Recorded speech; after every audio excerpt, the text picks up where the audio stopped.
Hello everyone and welcome back to my channel, Risk Concept Improver. Today in this video we are going to continue with class 10 history chapter number 2, that is nationalism in India. और ये जो है fifth part है इस chapter का। जो first 4 part थे वो ऑलरेडी मैं अपलोड कर चुकी हूँ अपने चैनल पे, जिनका लिंक मैं डिस्क्रिप्शन बॉक्स में दे दिया है। अगर आपने वो वीडियोस नहीं देखी है तो आप वहाँ जाकर के वो वीडियोस देख सकते हो। So without wasting you more time, चलो अब थोड़ा पढ़ लेते हैं। तो लास्ट वीडियो सेशन में हमने खिलाफत मूवमेंट और नॉन कॉपरेशन मूवमेंट जैसे इंपॉर्टेंट टॉपिक्स को जो है कवर कर लिया था, जिनमें हमने पढ़ा था कि कांग्रेस के नागपुर सेशन में, जो कि दिसंबर 1920 में ऑर्गेनाइज किया गया था, उसमें नॉन कॉपरेशन मूवमेंट को अडॉप्ट कर लिया गया था। आज इस क्लास में हम स्टार्ट करने वाले हैं इस चैप्टर का सेकेंड टॉपिक, जो कि है differing stands with in the movement.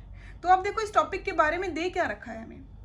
जब जनवरी 1921 में नॉन कॉपरेशन खिलाफत मूवमेंट जो है स्टार्ट कर दिया गया था, तो अब ये देखना भी ज़रूरी था कि ये मूवमेंट जो है कितना सक्सेसफुल रहता है और ये मूवमेंट जो है कितना आगे तक जाता है। इसलिए इस टॉपिक में हमारा पहला सब टॉपिक है द मूवमेंट्स इन टाउन्स, मतलब शहरों में ये मूवमेंट जो है किस तरीके से हुआ था। इसके अलावा शहरों में जब ये नॉन कॉपरेशन मूवमेंट स्टार्ट कर दिया गया था तो इसका रिजल्ट कितना पॉजिटिव रहा और कितना जो है ये सक्सेसफुल रहा। अब देखो जब टाउन्स में जो है नॉन कॉपरेशन मूवमेंट स्टार्ट कर दिया गया तो उसमें सबसे ज़्यादा जो है पार्टिसिपेशन रहा मिडिल क्लास लोगों का। इसके अलावा इस मूवमेंट के चलते जो है स्टूडेंट्स ने गवर्नमेंट स्कूल और गवर्नमेंट कॉलेजेस को जो है छोड़ दिया। टीचर्स ने अपनी जॉब छोड़ दी थी। जो लॉयर्स थे इन्होंने अपनी लीगल प्रैक्टिसेस देना ही बंद कर दिया। जो फॉरेन गुड्स थे इनका बाइकआउट कर दिया गया। जो विदेशी कपड़े थे इनको जलाया भी गया था। जो काउंसिल इलेक्शंस थे इनको भी जो है बाइकआउट कर दिया गया था। जो शराब की दुकानें थी इन पर लोगों को जाने से रोक दिया गया। अब देखो ये सब करने से जो है रिजल्ट क्या देखने को मिला। तो पहली बात क्या लिख रखी है, मर्चेंट और ट्रेडर्स थे इन्होंने फॉरेन गुड्स में ट्रेड करना ही बंद कर दिया था। मतलब जो मर्चेंट्स थे, जो ट्रेडर्स थे, इन्होंने जो है खरीदना बेचना ही बंद कर दिया था फॉरेन गुड्स को। इसके अलावा जो इंपोर्ट था फॉरेन क्लोथ्स का वो ऑलमोस्ट आधा हो चुका था। ठीक है, अब जो है इंडिया के बने हुए कपड़े, मतलब स्वदेशी कपड़ों की जो डिमांड बढ़ चुकी है, जिसके कारण प्रोडक्शन इंक्रीज कर दी गई इंडियन टेक्सटाइल मिल्स के अंदर। इसके अलावा खादी कपड़ों की भी जो है प्रोडक्शन को इंक्रीज कर दिया गया। अब देखो कुछ टाइम तक तो ये मूवमेंट जो है सही चल रहा था, लेकिन कुछ टाइम के बाद में, वक्त के साथ में जो है शहरों में नॉन कॉपरेशन मूवमेंट जो है कमजोर पड़ने लगा था। अब कारण क्या था जिन कारणों की वजह से जो है नॉन कॉपरेशन मूवमेंट जो है कमजोर होने लगा था शहरों में। ठीक है, तो पहला रीजन देखो क्या लिख रखा है, इंडिया में जो है इंडियन इंस्टीट्यूशंस की कमी थी। मतलब अगर ऐसे स्कूलों की, ऐसे कॉलेजेस की बात करें जो इंडिया के खुद के हों, तो ऐसे कॉलेजेस बहुत ही कम थे। ठीक है, ऐसे कॉलेजेस, ऐसे स्कूल्स जो हैं बहुत ही कम थे। ज़्यादातर जो इंस्टीट्यूशन थे वो ब्रिटिशर्स के थे, जिन कारणों से जो है स्टूडेंट्स और टीचर्स को दोबारा जो है स्कूल और कॉलेजेस में वापस जाना पड़ा, दोबारा जो है उन्हें स्कूल और कॉलेजेस को ज्वाइन करना पड़ा। इसके अलावा इंस्टीट्यूशंस की कमी के कारण ही जो लॉयर्स थे इनके पास भी जो है काम पे लौटने के अलावा कोई ऑप्शन ही नहीं था। ठीक है, तो लॉयर्स भी जो है अपने काम के ऊपर दोबारा लौट गए। अब थर्ड रीजन क्या दे रखा है, जो खादी के बने हुए कपड़े थे वो फॉरेन क्लॉथ्स के कंपैरिजन में बहुत ज़्यादा एक्सपेंसिव थे। खादी क्लॉथ्स की अगर हम बात करें, अगर इनको कंपेयर करा जाए फॉरेन क्लॉथ से, तो इनका जो है प्राइस ज़्यादा था। अब देखो कारण क्या है इसके पीछे, जो फॉरेन क्लॉथ से इनकी जो है प्रोडक्शन ज़्यादा थी, ये जो है मशीनों से बनाए जाते थे, तो इनकी कॉस्ट कम आ रही थी, इसके कारण से इनका जो है प्राइस कम था। खादी क्लॉथ्स जो थे इनको जो है इनकी प्रोडक्शन कम थी। ठीक है, हाथ से बनाए हुए कपड़े थे, तो इस कारण से जो है इनको जो है महंगा बेचा जा रहा था। सभी लोग जो है इन खादी कपड़ों को जो है अफोर्ड नहीं कर पा रहे थे, इसलिए उन्होंने जो है दोबारा से फॉरेन क्लॉथ्स को जो है परचेज करना शुरू कर दिया। इसी कारण से जो है इन 3 कारणों के कारण जो है नॉन कॉपरेशन मूवमेंट जो है कमजोर होने लगा था शहरों में। अब देखो एक आइडिया ले चुके हैं हम इस टॉपिक का। ठीक है, अब देखते हैं हमारे नोट्स में इस टॉपिक के बारे में दे क्या रखा है। हमारे नोट्स में टॉपिक स्टार्ट होता है एक हेडिंग से जिसका नाम था differing stands with in the movement. ठीक है, इस टॉपिक की हेडिंग दे रखी है। इसके अलावा दे रखा है द नॉन कॉपरेशन खिलाफत मूवमेंट स्टार्टेड इन जनवरी 1921।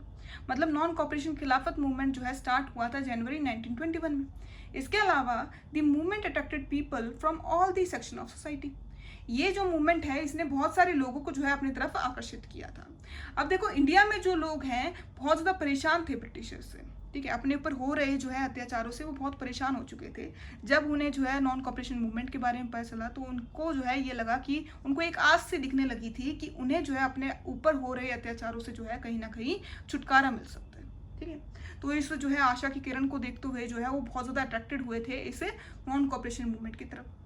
अब देखो पहला हमारा सब टॉपिक क्या दे रखा है इसके अंदर, इस मूवमेंट के अंदर हमारा पहला सब टॉपिक है the movement in the towns.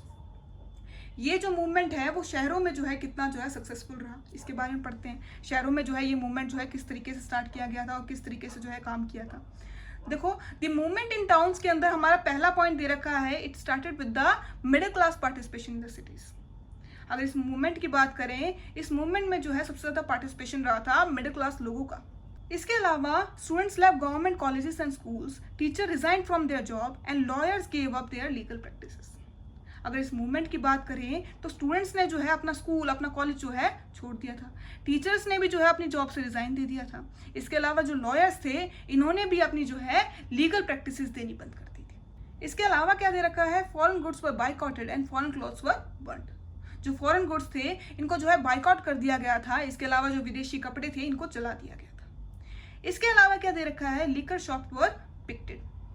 मतलब जो लिकर शॉप थी, जो शराब की दुकानें थी, इन पर जो है जाने से लोगों को रोक दिया गया था। इसके अलावा काउंसिल इलेक्शंस वर बायकॉटेड। जो काउंसिल इलेक्शन थे इनको भी जो है बायकॉट कर दिया गया था। अब जो है इतने सारे काम किए गए थे इस मूवमेंट के अंदर, जो है इतने सारे जो है लोगों ने स्टेप्स उठाए थे। इसका रिजल्ट क्या देखने को मिला, देखो वही लिख रखा है रिजल्ट के बारे में। Merchant and traders refuse to trade in foreign goods. जो मर्चेंट थे, जो ट्रेडर्स थे, इन्होंने जो है लेन देन करना ही बंद कर दिया था फॉरेन गुड्स में। इसके अलावा क्या दे रखा है, import of foreign clothes halved between 1921 and 1922। अगर बात करें इंपोर्ट फॉरेन क्लोथ्स का जो है आधा हो चुका था। किस टाइम तक आते आते 1921 से 1922 का जो ये टाइम रहा, ये फेज रहा, इसमें जो है इंपोर्ट फॉरेन क्लोथ्स का जो है आधा हो चुका था। इसके अलावा क्या दे रखा है, क्या रिजल्ट देखने को मिला था, production of Indian textile mills and handlooms increased. जो प्रोडक्शन थी इंडियन टेक्सटाइल मिल्स के अंदर, मतलब प्रोडक्शन जो थी इंडिया में बनाए गए कपड़ों की, वो इंक्रीज हो चुकी थी। इसके अलावा demand of made in India clothes increase. जो डिमांड थी इंडिया में बनाए गए कपड़ों की, वो इंक्रीज हो चुकी थी। अब देखो आगे क्या दे रखा है, why non cooperation movement in cities gradually slowed down. मतलब क्यों जो है नॉन कॉपरेशन मूवमेंट सिटीज में जो है स्लो डाउन हो गया, क्यों जो है नॉन कॉपरेशन मूवमेंट जो है सिटीज में जो है कमजोर होने लगा था। अब देखो इसके अंदर दे रखा है, lack of Indian institutions, so students and teachers join back government schools and colleges. Indian institutions की कमी थी इंडिया के अंदर, इसलिए जो स्टूडेंट्स थे, टीचर्स थे, उनको जो है गवर्नमेंट स्कूल और कॉलेजेस को दोबारा से जो है ज्वाइन करना पड़ा। इसके अलावा क्या दे रखा है, lawyers join back in government courts due to the lack of alternative institutions. जो लॉयर्स थे इनको भी जो है गवर्नमेंट कोर्ट में वापस जाना पड़ा, क्योंकि इनके पास में कोई ऑल्टरनेटिव नहीं था, इनके पास में और कोई ऑप्शन था ही नहीं। इसके अलावा दे रखा है, khadi clothes were more expensive, therefore poor people can't afford it, so they had shifted to foreign clothes. जो खादी क्लॉथ्स थे वो एक्सपेंसिव थे, जो लोग थे, जो गरीब लोग थे, वो अफोर्ड नहीं कर पा रहे थे इनको, इसलिए उनको जो है दोबारा से शिफ्ट होना पड़ा, किसके ऊपर, फॉरेन क्लॉथ्स के ऊपर। तो देखो आज इस क्लास में हम इतना ही पढ़ेंगे। नेक्स्ट वीडियो सेशन में हम इसी टॉपिक को जो है कंटिन्यू करेंगे और उसके अंदर हम स्टार्ट करेंगे एक नेक्स्ट सब टॉपिक, जो कि है rebellion in the country side. मतलब जो ग्रामीण इलाके हैं उसमें जो है नॉन कॉपरेशन मूवमेंट के जो है क्या क्या जो है इम्पैक्ट देखने को मिले थे। अगर वीडियो ज़रा भी अच्छी लगी हो तो लाइक और सब्सक्राइब करना मत भूलना और कमेंट ज़रूर करना कि आपको इस चैप्टर में क्या डाउट है। Thank you.